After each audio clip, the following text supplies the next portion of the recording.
The following is a special presentation of KTVA 11 News. Legalizing marijuana, increasing the minimum wage, Anchorage and its unions squaring off over how to work together, to mine or not to mine near Bristol Bay. 4 issues that could change the fortunes of Alaska. 4 issues that have divided us. 4 issues that will unite us as we go to the polls November 4th. Tonight, hear from the stakeholders who believe with great passion that they know issues best.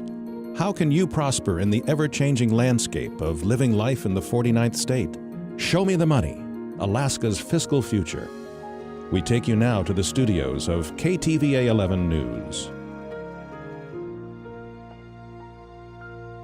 Welcome to this special presentation of KTVA 11 News. I'm Rhonda McBride.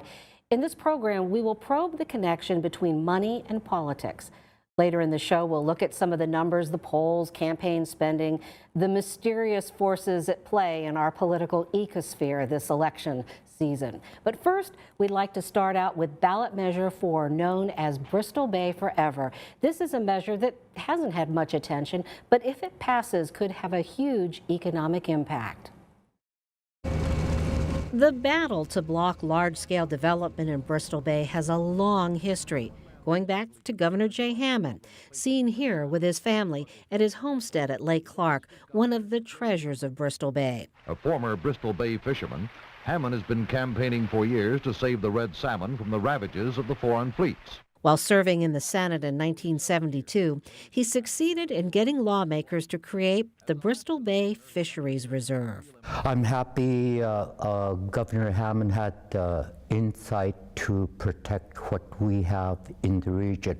The law banned oil and gas development on state lands within the reserve. Originally, it included mining, but that was left out. Ballot Measure 4 would put the mining restrictions back in. The language specifically targets the Pebble Project, banning gold and copper mining that would disturb more than 640 acres of land. Do you want to keep development out forever? Is that the idea? That would be the perfect solution. Our salmon feeds the world. So you don't think this is just an Alaska issue? It's not just a regional issue, nor is it just a state, national. It's a global issue. Food security is going to be important 10, 20, 50 years from today. Supporters of the ballot measure say all wildlife in the region are dependent on clean water. That's why it requires legislative approval of any large-scale mining project. Looking down the road 10, 20, 30, 40, 50 years, what do you want people to think about when they go to the polls? What I mostly want them to think about is this is not the way our government was designed to operate. It was not designed to be a circle where you had to keep coming back to where you started. It was designed to be a process. A process that may not happen because the Environmental Protection Agency is pursuing a preemptive veto of the project. And now, after a major investor has pulled out, up to 130 jobs suddenly evaporated from the region. I watch people change their lives. Get skills they never had before, get confidence they'd never had before. It may be trite to say that the best social program is a job, but I've seen it happen over and over again in the state. Pebble has not campaigned against Ballot Measure 4, but if it passes, it says it will fight the law in court. One thing both sides agree upon, more than Bristol Bay is at stake when voters decide the question in November. Now, if you'd like to hear more of our interviews with John Shively and Bobby Andrew, you can go to our website, ktva.com. Now, to continue our conversation on Ballot Measure 4, joining us on the Vote Yes side of the issue, Anders Gustafsson, who's director of the Renewable Resources Coalition, the group that is leading the charge. And we also have Kim Williams, who is director of Numnata Alukstai, which is the Yupik word or phrase for caretakers of the land. Now, on the no side to voice their objections to Ballot Measure 4. We have Deantha Crockett, who is director of the Alaska Miners Association, and we have Trifon Anguson, a longtime Native leader, former co-chair of AFN, but also currently on the board of the Alaska Peninsula Corporation. Now, we'd like to begin maybe with each of you talking about what is the most pressing argument for or against Ballot Measure 4. So we'll start off with you, Anders.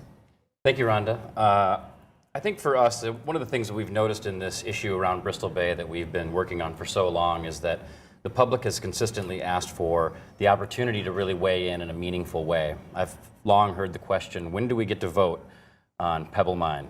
And this initiative kind of strikes at the heart of that and allows for the public to participate in any large-scale mine that would take place inside of the Bristol Bay watershed. And it goes back to 1972 to amend an existing law to do that. So Kim Williams with Nunamta, this organization has been involved in fighting Pebble from the get-go. But why do you think that we need this ballot measure? Well, I think the people of our region have been embroiled in a long conversation related to Pebble. And we've been in some cases, not listened to in the region, and the concerns that we've noted and the changes that we've seen in our region in the last 10 years, we need to have another conversation, and this ballot measure allows us to do that. And it's worth having because the people in our region who eat the fish, live off the land, they want to protect that. Deantha Crockett, your organization is one of the voices out there fighting against it. Now, what do you think is the most pressing reason to not pass this measure? The most pressing reason, I think, to not pass this measure is that it brings politics into something that should only be based on science.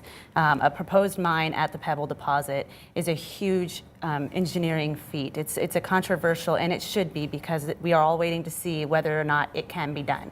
And those decisions need to be made purely on on a scientific basis within our existing laws, and not at the resource development aspect of a ballot box measure. We think that that's just a very dangerous way to regulate an important mining project in Bristol Bay.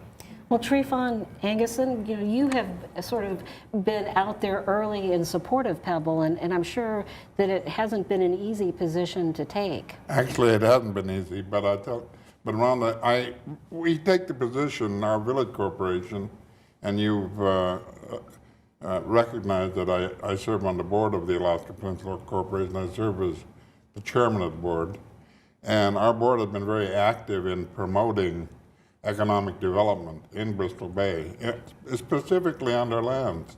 Now, can you clarify what villages your corporation the Alaska represents? Peninsula Corporation is made up of Kokonak, New Haven, South Naknek, Ugashik, and Port Haydn. And two of the villages are actually three are within the footprint of the Pebble Prospect. So what is it that has you worried and willing to kind of go against the grain? Well, there's a number of things that we sit and we could probably pick this apart all day long and still not run out of reasons why we should be opposed to it. I think the first two are constitutional issues. 1 and 2, it identifies specific legislation for specific areas. And the Constitution says you can't do that. The other, of course, is taking, where the state of Alaska says we're going to let you drill a hole here and go explore and find minerals, and if you find some, you're free to do whatever you want to do with it. And then comes now an organization that says, no, you can't do it anymore. That worries me, the issue of taking. Well, Trifon, I'm going to let the other side respond a little bit. Rhonda, before I get into the other side, let me speak specifically to why we're involved. Okay, I talked about what quickly. they're involved, but I want to talk about why we're involved, APC is. We see this as a violation of the rights that were given to us under ANCSA. ANCSA absconded with our Aboriginal hunting and fishing rights. And in exchange for that, they gave us surface lands up in the Iliamna area and everywhere, and told us that we had to go out and maximize economic opportunity on the land. Now, the only reasonable person would say economic opportunity on the land isn't renting it to some farmer, but it's looking for resources, and this specific act would violate that. All right, I'm going to have to give the other side a little bit of time to respond to that. And of course, everybody is increasingly frustrated in these days and times that things that happen in their own backyard are things that they may not be able to object to. Well, I don't think it's a takings issue. This adds another process to the conversation, and it allows for the public to enter and go down into Juneau and have this conversation with our elected leaders to say whether or not a large-scale sulfide mine, a metallic mine, should go into Bristol Bay.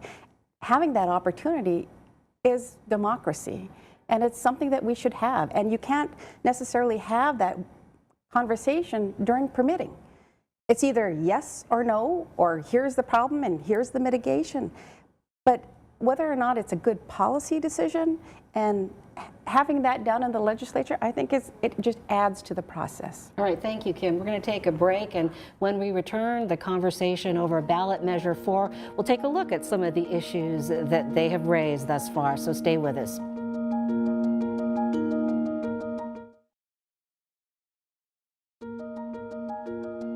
Welcome back to Show Me the Money, Alaska's financial future. We're talking about Ballot Measure 4.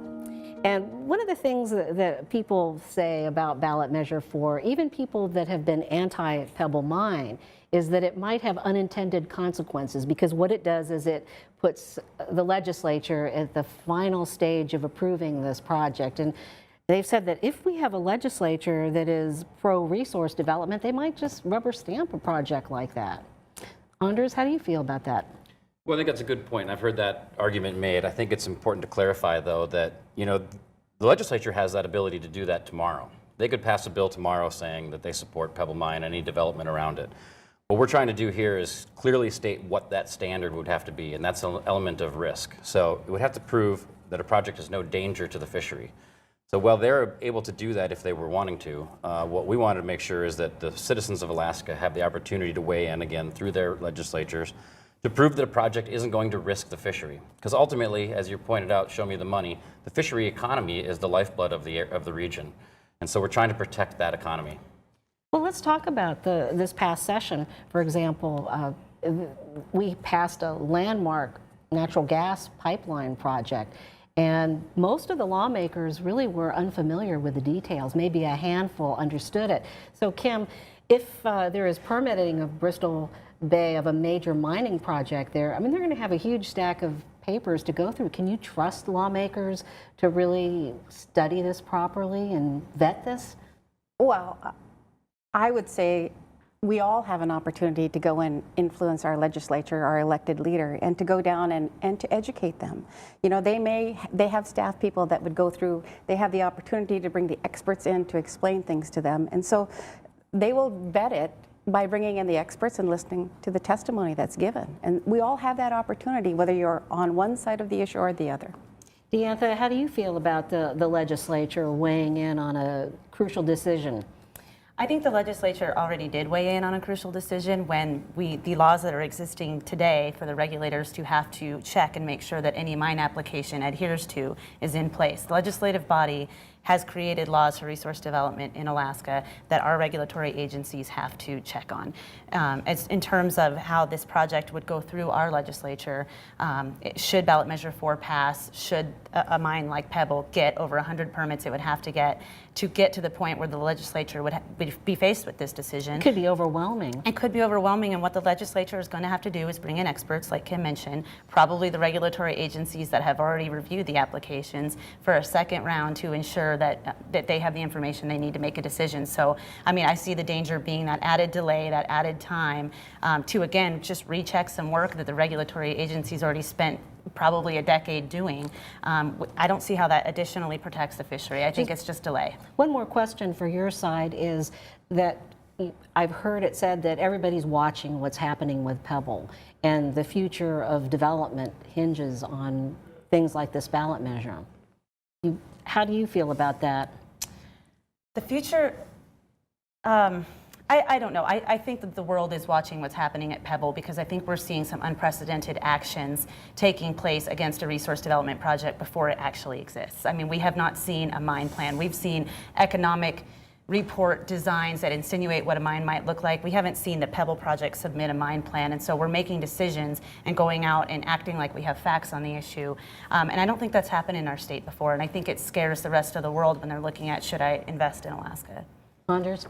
Well, I've heard time and time again that they say that it's not fair to subject a mining project that's already been working on it to some extra regulation or extra scrutiny. But at the same time, I'm hearing that there's no plan. So which is it? Is it too early, or is it there's no plan? You can't have them both. I think adding that review and giving the public an opportunity to weigh in on this is critical to Alaska, and protecting our salmon resources is the intent of the Alaskan voters on this issue. You can get down into the weeds on all of the fine-tuning of any kind of law. Every initiative has that. Those can be amended and changed by the legislature as you go forward. They can't change the spirit of a law. And that's what I want to get at, is I think that Alaskans have seen a threat to their salmon. They don't want to have this fight again. They want to protect Bristol Bay. Nobody's advocating for the demise of the Bristol Bay fishery, but throughout the history of catastrophic mine events, the fishery has always come back more robust than ever. But in this case, the native people in Bristol Bay, at least in the Alaska Peninsula Corporation villages, in 1975, there were 58% of the permits held by local people. And today, there's less than 13% of those permits held by local people. Once you lose your permit, it's gone forever. Your economic opportunity is out the window. You can no longer participate in the only economic engine that's going on in Bristol Bay when you don't have a permit. So your argument is that having development would help people keep their permits. And I'm going to go to Kim on this. Well, I would say, you know, my dad has fished in Bristol Bay all of his life. My sons fish with their grandpa. My dad is 76 years old, and he still goes out and commercially fishes. And so I want and I fill my smokehouse with king salmon that Trifon so dearly loves. And, you know, I just brought some in to him the other day. And so for me, it's not only this commercial opportunity, and my kids also love to go sports fishing. So they're sports, you know, they're recreational users. And so having that conversation and to protect a fishery and to protect these salmon is worth it. So we go through this ballot measure. Let's suppose that it passes. So immediately we have a court battle. Pebble says that it will go to court to show that it's unconstitutional. We have a court battle already going on about Pebble. So those things don't go away. We'll always have these court battles. The judicial process is a very important part of resource development these days, I'm afraid to say. It's a consistently happening thing with resource development projects, is there's always litigation involved. And I would agree with what Mr. Shively said, and I think AMA is interested in doing the same thing. I think we've seen some precedent that the constitutionality issues that are in this measure, we're going to see that fought out in the courts afterwards, and I can tell you that the language that's in it was part of legislation proposed by Senator Hollis French a few years ago. And at that time, Legislative Legal Counsel said, you need to be careful that there's serious legality issues here. So I think we're going to see a result in the courts after should this pass. I think that we need to go out and look at and see how many local people actually participate in the commercial fishery, and to see what are our plans to sustain their economy after they, you know, once the commercial fishery is over with for them, like it is for so many that have left the fishery. Nundalton had something like 47 permits in 1975. Now there's 2 permits in the village of Nundalton. What are those people going to be doing? Are we saving the commercial fishery for them? Trifon, thank you for your input here, but we have to wrap things up, and really appreciate all of you being here with us. We'd like to thank our guests for this part of the show, but tonight's broadcast is not over. When we come back, Politics by the Numbers, a look at one of the costliest Senate races in Alaska history. Hear from a group of Alaskans who have their finger on the pulse of the polls and campaign spending.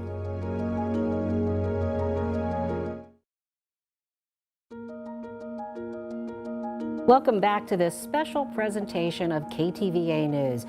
It was Will Rogers who wisecracked politics has become so expensive that it takes a lot of money even to be defeated.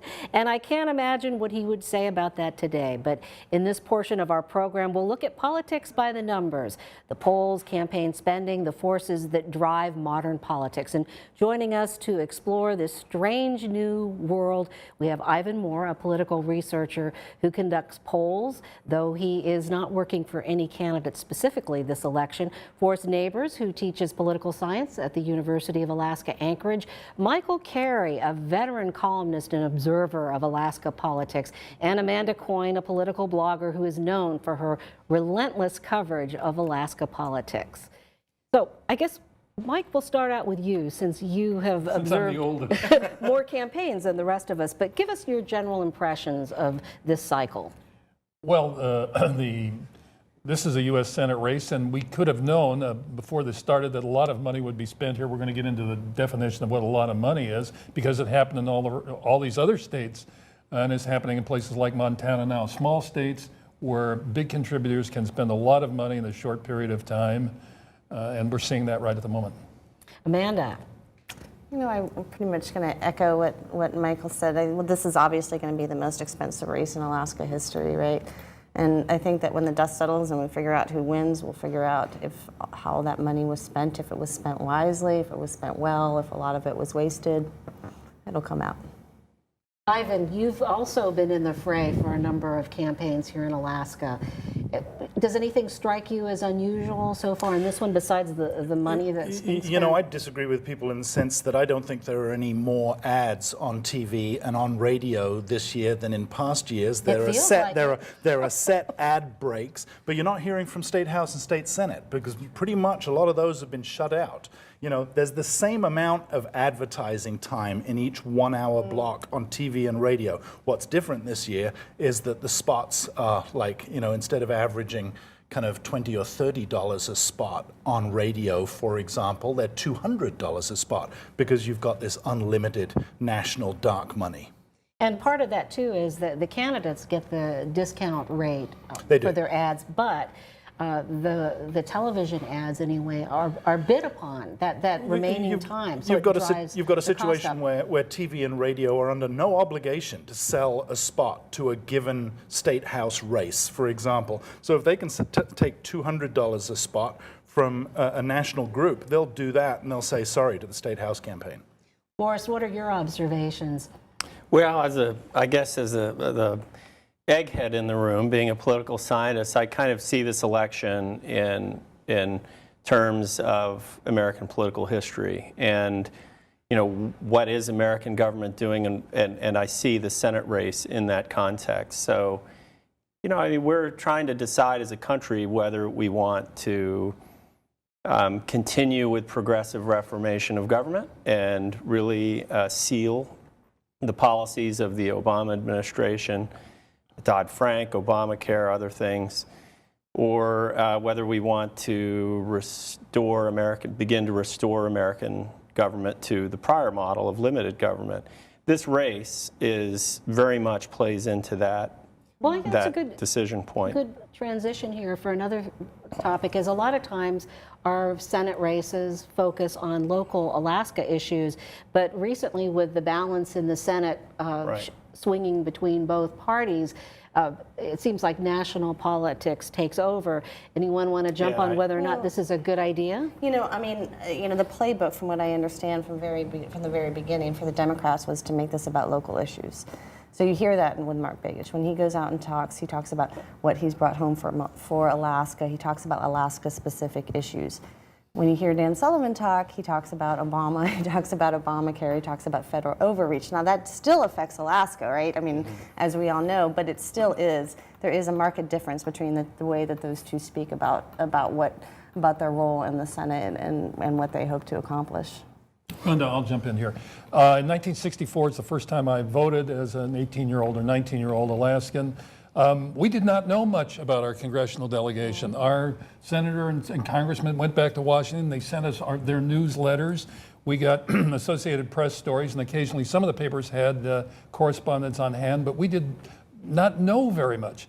The Seattle Packers, there might be other groups not the football team, they're in Green Bay, but the packing industry in Seattle, fish packing, and the people who, the liquor industry, there might be other contractors, they would give money to Alaska. But the idea that we would be hearing from very rich people all over the United States who had something to say about who was going to get elected to the U.S. Senate in Alaska, that would just be very far-fetched to us. And of course, it was a long time ago, the country's changed. I think one of the factors that plays into that is, of course, this year you're looking at a situation where the makeup in the Senate is pretty much 45-45 with 10 seats in play, and Alaska is one of those seats, and categorically Alaska is the cheapest media market of all 10. And so when the national people, whoever they are, whether it's Crossroads GPS or whether it's any other group nationally who's got a significant amount of money, looks at, dollar for dollar where they can make the biggest impact, Alaska just is top of the list. So are we better served by this as a body politic? Well, I personally would like to see this Senate campaign address national issues, because the job of a United States Senator, as outlined in Article 1 of the Constitution as is practice, it deals with national objects. And what often happens in local campaigns is that they turn on local issues, but United States Senators have other things that they're supposed to be doing. And so for me, I personally would be more interested in seeing the two candidates talk about things like the direction of our domestic government, our domestic policy, and foreign affairs. We have not seen, as the Secretary of Defense said recently, the world is on fire. Well, senators have a lot to do with establishing our foreign policy, and we're just not seeing enough in this campaign from those candidates on those issues. Yeah, no, I agree. I agree with you. And I think that it's made me as a reporter at least a little bit, we can feel like pretty isolated up here, right? We're of our own country, and it kind of gets me, and I hope Alaskans, other Alaskans too, kind of out of our idea that everything here is just, it stays within our borders, because it isn't. Like you said, it is a national referendum on what we want to see the rest of the country be. Right? Our state, though, is so different from other states. We have such unusual circumstances that the Alaska senator is the one who makes the case for so many badly needed projects that to some extent the debate has to be about local issues, and you have to know how much your senator grasps them. We've got a supreme irony here, and that is that, of course, it's about Alaska, and we have all this money being spent by outside groups, and the race has become, at least between Begich and Sullivan, a contest to see who can out-Alaska the other, who can appear more Alaskan. I was reading articles on Facebook earlier today, and there was a post, a very negative post, a video that had been posted by an outside group, and someone who was in Alaska had written a comment in response to it saying, yeah, Mark Begich isn't an Alaskan, not realizing that the group isn't Alaskan either, and they're agreeing You're with asking people for irony? outside. And that's the irony. It's like we're being drowned out. You asked whether this is a good thing, generally speaking. Alaskan voices are being drowned out because everything is coming, in terms of dollar amount, is coming from the outside, and so it's all about outside issues. But I do want to say that the role of the EPA, right? The role of the Interior Department, which is a huge part of this campaign, and it's a huge part of Alaska, but it's a huge part of the country too. The rest of the country is grappling with this. Do we have too much regulation?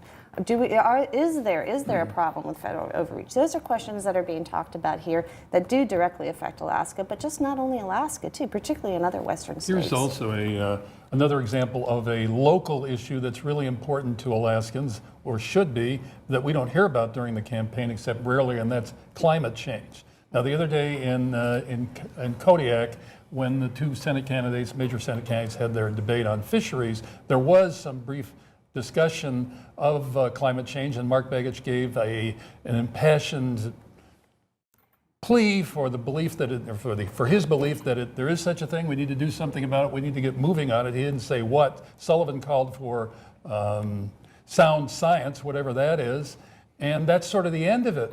And this could be a difficult discussion for both these major candidates because that we'd have to quickly get into discussions of the role of the oil industry and carbon producers in climate change. Well, one thing, you know, we're seeing, and every state in the nation is experiencing this, is that campaigns are now more of a virtual experience on the radio, through television ads. Is this a good thing?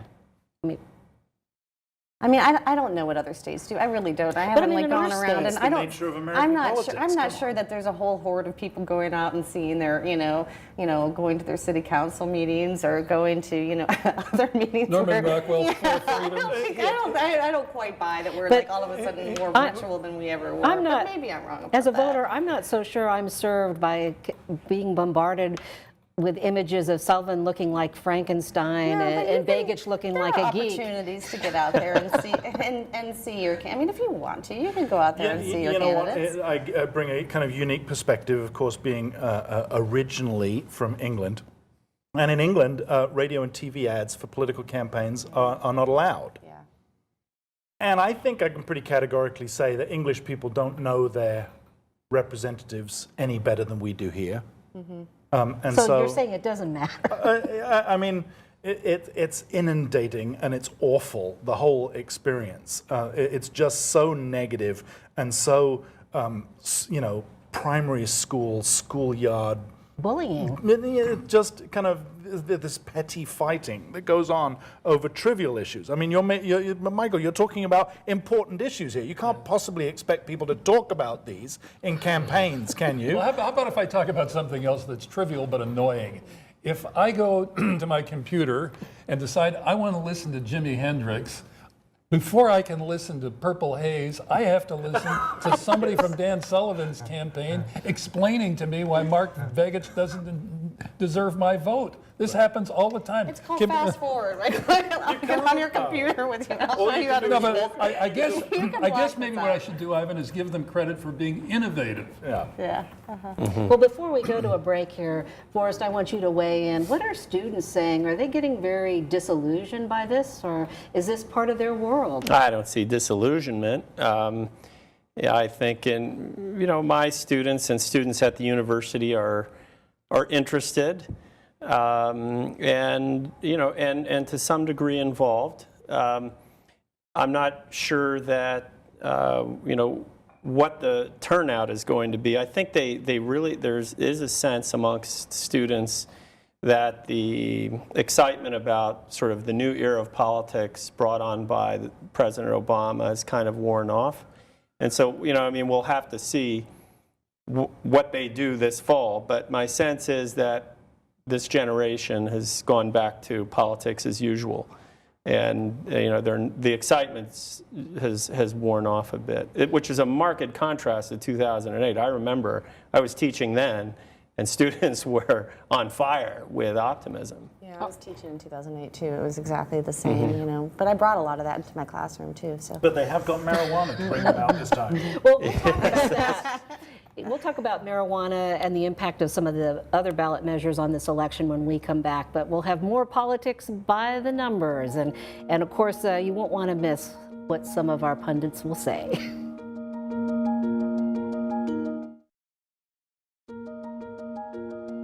Welcome back to Politics by the Numbers. Some call them pundits or simply people with a pulse on politics. So we continue our conversation with Ivan Moore Research Force Neighbors, who teaches political science at UAA, Michael Carey, a veteran newspaper columnist, and blogger Amanda Coyne. Well, one of the things that people always wonder about with these negative ads is why, the big why. Do they really work, even though everybody will tell you that they're disgusted with them? Well, the empirical evidence from scholarship is that yes, unfortunately they do work. But I think that's only part of the story. A politician, a candidate who can come along and change the debate can crush negative advertising. I mean, we saw that with somebody like Obama. We saw that with Ronald Reagan, just to pick two examples from both sides of the aisle. So that's a game-changing candidate. If candidates are not like that, then yes, you win by whoever can land the most blows. Well, Ivan, you do polls, and so do you see the polls take a rise? Of course. Yeah, no, I've seen countless times situations where a negative comes out, and sometimes the counter negative is even more potent than the negative itself. The response to the negative ad can be even more potent. But I've seen it countless times where something comes out, it's on for a little bit of time, you go and take a poll, and it's radically different from the one that you took a week, 10 days earlier, and shows the effect of them. So yeah, it works. That's why they do them. I was going to ask Amanda, have you seen an ad or heard an ad during this segment of the campaign that you actually think is pretty good? Yeah, there's been a few of them. I actually thought Mark Begich had some really good ads in the beginning particularly, and I think his Super PAC had phenomenal ads. And if nothing else, they're just so beautiful. And I just feel like so many politicians lose the fact that we have such a beautiful landscape out there to be able to it almost looks future filmish, when he's right? flying in the plane, when he's that's flying one on of his the, plane, that was a beautiful one. Even I thought on the snow machine, that was a pretty one. A lot of the ones that are going on in Bristol Bay, those are mostly the Super PAC ones. Those are just pretty to watch, and they make you feel kind of good. There's something about them that make you feel warm. There's an ad on now, a radio ad that I've heard many times. It's a testimonial for Mark Begich, and it has Cynthia Tui here in Anchorage, a former legislator, group of Republicans talking about Begich and all the positive things he's done. And I thought it was just sort of audio relief from the negative to have somebody saying something. Yeah, there's probably more positive. And then there's also the Begich ad where he's got his mom and his wife deciding whether he's frugal or cheap. And that's kind of a cutesy ad, and they kind of throw that in between all the slugging, and you kind of don't even notice it, Yeah, I just want to also mention the ads that I thought were, the one ad that I thought was particularly, a few ads that I thought were good on the Sullivan side was, I think, the new Lisa Murkowski ad. I don't know if you guys have seen it. That's a great ad. Very effective ad. And then the one where it had the guy that was crying over his son that was lost in the Iraq War. And I don't know if you guys remember that. It was a few months ago, so it was a little bit early. But it was a guy whose son had been killed during the war, and it was a very effective ad, and it wasn't a negative ad. It wasn't an attack ad. One of the things with imaging that's tough is, of course, Mark Begich has an advantage because he's been around. We've seen him since he's been an Anchorage assemblyman, so we have a sense for his personality. But I don't think in this campaign that we've really got a sense for Dan Sullivan's personality, and he is quite a charming person. He is. I mean, I've been covering we talked about that, Rhonda, and I talked about this a little bit in the break room. We've been covering both since 2010. I don't think they've caught that part of his personality by any stretch of the imagination, that he's kind of charming and funny and self-deprecating and, light. And, I mean, he looks so heavy. And my mom asked me last night, why does he always look like he's recovering from the flu? I've been struck by how different Sullivan is in different environments. I saw him at the Chamber of Commerce on his feet in person. I thought he was very good and had some of the very positive qualities you described. And I've seen him on television, and he seems either flat or wooden or both on television. He's not at all, I don't know, maybe he's trying to control his emotions or something. He's not a natural, perhaps. Well, he certainly isn't. He's definitely not dynamic. Right. On television, but in person, well, he doesn't have the experience. But I heard him on with Steve Heimel on public radio, and he was terrific in that environment. So it's very uneven. But yeah, you're right, though. Getting back to your original comment, I don't think we've seen nearly as much as perhaps we should have in terms of Sullivan establishing who he is as a person.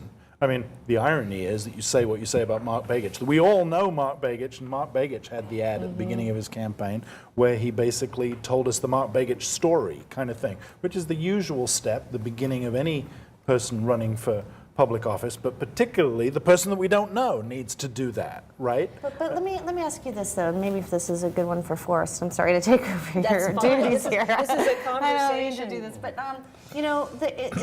there's maybe people that are running this campaign know this about him, or obviously they do, and maybe they just look at the demographics in Alaska and say, if he's just doesn't make mistakes, and if you look at the conservative numbers in Alaska, he doesn't make mistakes. It makes sense to do that. That's it the makes incumbent sense does to that, do that. That's like Parnell against Berkowitz in 2010. If you're the incumbent and you're ahead, Go into a dark room But and he's stay not in there ahead. and don't come out and don't make The mistakes. incumbent isn't ahead. No. That strategy was tried by Dewey, and he was defeated. He played For defense president. against Truman Yeah. and lost. And so that strategy doesn't. It depends on the race. Yeah. In this race, the incumbent is losing, according to Well, let's talk the polls. a little bit about the But polls. let me just stick up with this case. The incumbent is losing, and so it is kind of more beholden on Mark to get out there. I mean, obviously that's what Yes. he's doing, right? He's the one who's going out to trying to get as much earned media and as he can cover possibly that get. ground. And he's Sullivan accessible. can't play defense. Well, I think Sullivan is accessible too. I mean, I don't know. This is a narrative that's being pushed, and I'm a little bit leery of. So that's just, the narrative that Begich is. You can talk to him at any time. I think, Well, I know from personal experience, his campaign returns your calls more quickly, at least in our newsroom. But I just want to move on to the subject of polling, because we have polls that show this is a very close race. But how reliable are these polls? Dead accurate all the time. But by the outside groups. One of the difficulties with Alaska is that 50% of people have ditched their landlines. And what you've got going on right now is that quite a few of the outside pollsters who are doing published polls in Alaska, like PPP and Rasmussen reports, are automated pollsters, and automated machines of any kind, by law, can't call cell phones. So that's a fundamental problem. How about their pulse on rural Alaska? I mean, I don't think that they understand how things work out there. What do they? You could argue that, but most of these polls are doing nothing else except saying, "What do you think about this person? What do you think about this person in the election? If it was held today, how would you vote?" And I would add that whether you're calling rural Alaska or a major American city or southern Texas, where people may not speak English in the home, people who are, this is not to demean any of these people who are pollsters are taught how to, if they're taught well, are taught how to deal with all these diverse kinds of people who just answer the phone. Rural Alaska is a problem because the number of landlines is decreasing out there, and the cell phone service out there is spread over a lot of providers. So it is difficult and maybe to do rural. Yeah, maybe questions like, do you plan to vote on November 4th? Like that might be a different kind of way that people think about those questions in rural Alaska. But I think that you guys are right. But any pollster, any good pollster is going to take a lot of that cell phone stuff into account. They're going to call cell phones. Are going to have those Not lists. if they're automated. Not if they're automated. They do the little slice of internet and those interviews, are PPP, and they roll those in, but it's not enough. Let's be clear, that's PPP and that's Rasmussen, from what I can tell. It's been a long time, but some years ago, I did work on polls. One of them was Peter You've done Hardaway. everything. Yeah. I needed to do everything. She introduced you earlier as a veteran journalist and blogger, but of course she was going on to you. But you haven't started blogging as well. Well, all I was going to say, Ivan, I'm sure knows about this, was there was a time when we actually went to the person's house and you had the gender of the person you were supposed to talk to. And those things, of course, that's the gold standard, and it costs a lot of gold. That's why people don't do it. Well, one thing, though, is in terms of money, is that it's allowed candidates like Mark Begich to spend money out in rural Alaska, to have campaign offices, to hire people out in the villages. Do you think that rural Alaska might play a pivotal role in this election? I've been thinking about this. Thank you for asking. There's been some recent articles about the Democratic ground game, and that's another narrative that's being pushed really hard by Mark Begich and his people, which good on them. And it's great that he's got people out in rural Alaska. But if you look at the numbers, so what 15%, I would say roughly 15% of registered voters live in what is classified as rural Alaska. 9%. Well, if you exclude Southeast, there are obviously rural communities in Southeast. But what we commonly kind of look at as rural, the bush, 9%. 9%. Yeah. So in what, 49% in something like 49% in Anchorage and the Matsu, right? A little over 40%. Yes, and the Matsu is about 55%. Yeah. So we're looking at where do you spend your resources, and right? that may be washed out by absentee ballots, of which there are 20,000 of those. Yeah. And those look like they'll break strongly for Sullivan. So, if Begich does have an advantage in rural, the absentee ballots alone could cancel that out. Now, we're about out of time here, but Ivan, early on, you put out a poll on Lisa Murkowski, and found her to be the most popular politician in Alaska. So what about the significance of Lisa coming out and campaigning for Sullivan? I think it's a bit of a problem, that, because I think, 2010 was and her write-in campaign was obviously back then the biggest thing in Alaska politics ever, and that's kind of since been supplanted by this year's activity.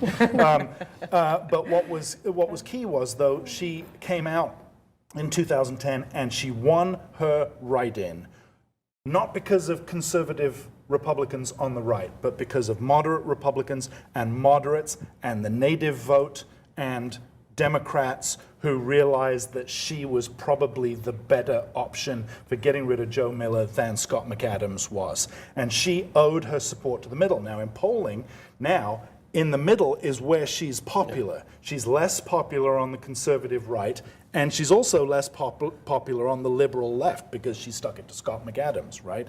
And in endorsing Dan Sullivan now, I tell you, those people who put her in office in 2010, they were Mark Begich supporters right there. So I'm fully anticipating that her numbers There'll be a backlash? There will be a backlash. Well, I just add that I think the Murkowski endorsement editorial is one of the better of the endorsement editorials that I've seen in a while. She does it well, it's brief, and it's strong.